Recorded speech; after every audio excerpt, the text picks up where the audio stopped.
fait 20 ans qu'on nous explique. La lutte de classe s'est dépassée. Qu'au nom de la guerre économique, pauvres et riches doivent collaborer. La droite, la gauche capitaliste ont ouvert la voie aux fascistes. Alors ne te trompe pas de colère et méfie-toi des milliardaires. Avec ou sans œil de verre, oui, méfie-toi des milliardaires. Ta colère est légitime. Qui peut rêver du RMI, même si certains estiment que c'est bien trop, que ça suffit. Que celui qui n'a pas d'emploi n'a qu'à se contenter de ça. Ne te trompe pas de colère et méfie-toi des milliardaires. Avec ou sans œil de verre, oui, méfie-toi des milliardaires. Ta colère est légitime. Lorsque personne n'intervient, que la peur hante tes voisins, t'encaisses les coups dans ta cuisine. Tes gosses dans la cage d'escalier, au moins ils te voient pas pleurer. Ne te trompe pas de colère et méfie-toi des milliardaires. Avec ou sans œil de verre, oui, méfie-toi des milliardaires.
Calvados. Les 6 mars et 16 octobre 2008, puis les 29 janvier et 19 mars 2009, les retraités ont participé de plus en plus nombreux aux appels de l'ensemble des organisations syndicales. Nous, les retraités, comme les salariés et les privés d'emploi, sommes durement touchés par cette crise économique, financière et sociale dont nous ne sommes pas responsables. Ce 23 avril est une nouvelle fois nous allons exprimer notre colère.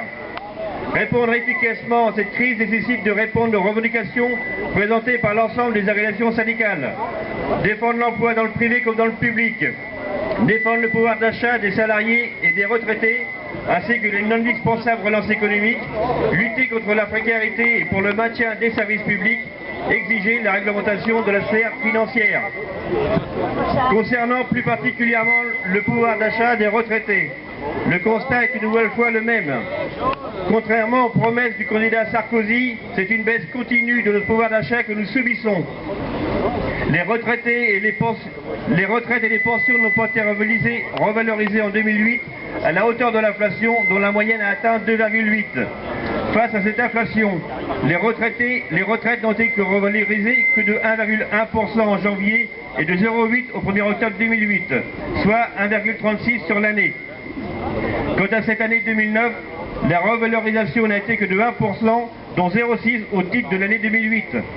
De plus, la revalorisation a été reportée du 1er janvier au 1er avril. C'est un vol sur le dos des retraités. Ça va, oui.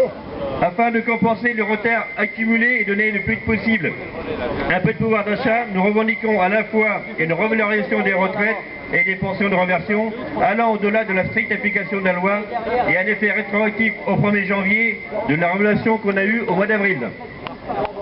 Autre promesse partiellement tenue par le président de la République. Le candidat Sarkozy s'était engagé à revaloriser de 25% en 5 ans l'allocation de solidarité aux personnes âgées, l'ancien minimum vieillesse. Or, dans les faits, ce minimum a été relevé de 6,9% au 1er avril, mais uniquement pour les personnes vivant seules. Pour la première fois depuis la libération, une aide sociale est revalorisée différemment selon que la personne vit seule ou en couple. Ce minimum est aujourd'hui de 677 € pour une personne vivant seule, cela est en dessous du seuil de pauvreté. Pour un couple, ce minimum est de 1147 €, pas de quoi faire la fête. Autre promesse qui n'est que partiellement tenue, l'augmentation des pensions de réversion de 54 à 60% pour les salariés du privé. Dans les faits, la loi de finances de la sécurité sociale conditionne l'augmentation à un minimum de ressources inférieur à 800 €.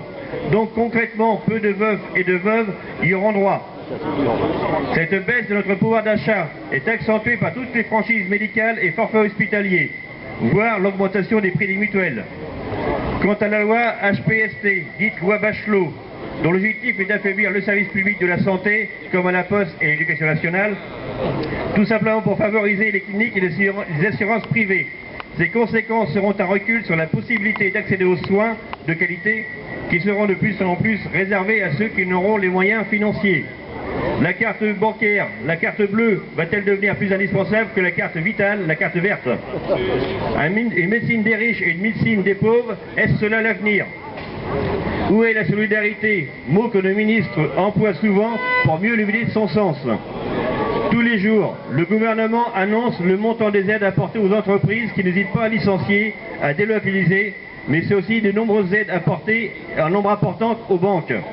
Par contre, quand il s'agit de l'épargne le plus populaire, qu'est le livret A, la baisse de son taux rapide à un niveau le plus faible de son histoire a été décidée rapidement. Le peu d'épargne dont bénéficiaient des millions de Français à petits revenus, dont les retraités, se voit réduit à peau de chagrin. Très régulièrement, et en particulier depuis 1 an et demi, les organisations syndicales de retraités interviennent auprès des pouvoirs publics. Lettre au Premier ministre, au ministre concerné, audience le 3 octobre 2008, le 12 mars auprès du conseiller social du Premier ministre, lettre, audience auprès des élus, d'un autre département, audience auprès du cabinet, du chef du cabinet du préfet le 1er avril dernier. Une nouvelle audience est prévue à la préfecture le 13 mai. La pétition commune retraitée sur le département sera importante pour exprimer nos revendications. Aussi, nous vous appelons à la signer encore massivement. Actuellement, c'est plusieurs milliers de signatures de retraités dans le Calvados. Cette journée d'aujourd'hui est un nouvel appel à prendre en compte l'ensemble de nos revendications. Le 1er mai prochain s'annonce une nouvelle journée d'action de très grande ampleur. Les organisations syndicales de retraités CGT, CFDT, CFTC, FO, CGC, UNSA, FSU, Solidaire et l'FGRFP appellent les retraités à participer massivement à cette nouvelle journée de lutte pour ensemble obliger le gouvernement et le patronat à s'asseoir à la table des négociations pour débattre de la plateforme revendicative commune du 5 janvier dernier. Changer de cap, c'est possible et indispensable. Ensemble, le 1er mai, retraités, salariés du privé, jeunes, faisons en sorte de nous faire entendre encore plus fort. Merci. Bravo.